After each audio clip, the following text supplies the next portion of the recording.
আসসালামু আলাইকুম, কেমন আছেন আপনারা সবাই? আশা করি সবাই অনেক ভালো আছেন। আজকে আমরা রান্না করব মসুর ডাল দিয়ে মধুকোষ আর বটবটি ভাজি, চিংড়ি মাছ দিয়ে বটবটি ভাজি এবং মসুর ডাল দিয়ে মধুকোষ, তার মধ্যেও কিছু চিংড়ি মাছ দেওয়া হবে।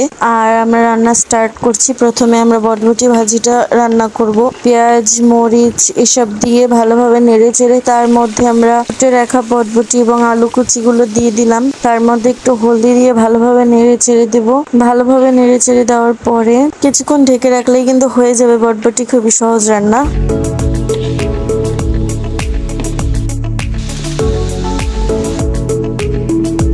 তো এবার আমরা রান্না করব আমাদের মেইন যেটা আজকের রান্না, সেটা হচ্ছে মধুকোষ মসুর ডাল দিয়ে এবং চিংড়ি মাছ দিয়ে, এবং তার মধ্যে আলু এবং কাঁকরোলও দেওয়া হবে। মনে করতে পারেন সবজি ডাল রান্না হবে।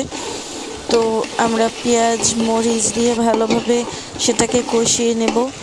কষিয়ে নেওয়ার পর তার মধ্যে ডাল দিয়ে দেওয়া হয়েছে। এবার আরেকটু ভালো করে নেড়েচেড়ে তার মধ্যে দিয়ে দিয়েছে পানি, এবং পানি দিয়ে কিছুক্ষণ ডালটা একটু হালকা হয়ে আসলে তার মধ্যে দিয়ে দেবে মধুকোষ, কাঁকরোল এবং আলু দিয়ে ভালোভাবে নেড়ে চেড়ে নিতে হবে, কারণ গ্রেভিটা ভালোভাবে সবজির সাথে মিক্স করে তারপর কিছুক্ষণ চুলায় রান্না করতে হবে।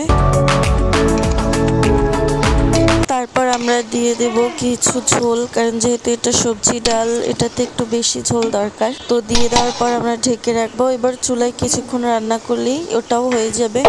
আর আমাদের বটবটি ভাজি কিন্তু হয়ে গেছে একদমই। চুলায় কিছুক্ষণ হালকা আছে রান্না করা হচ্ছিল এতক্ষণ। রান্না করার পর বটবটি কিন্তু হয়ে গেছে। আমাদের সবজি ডালও কিন্তু হয়ে গেছে। আপনারা বাসায় অবশ্যই ট্রাই করবেন। ঘরে খাবার খান, সুস্থ থাকুন। আল্লাহ হাফেজ।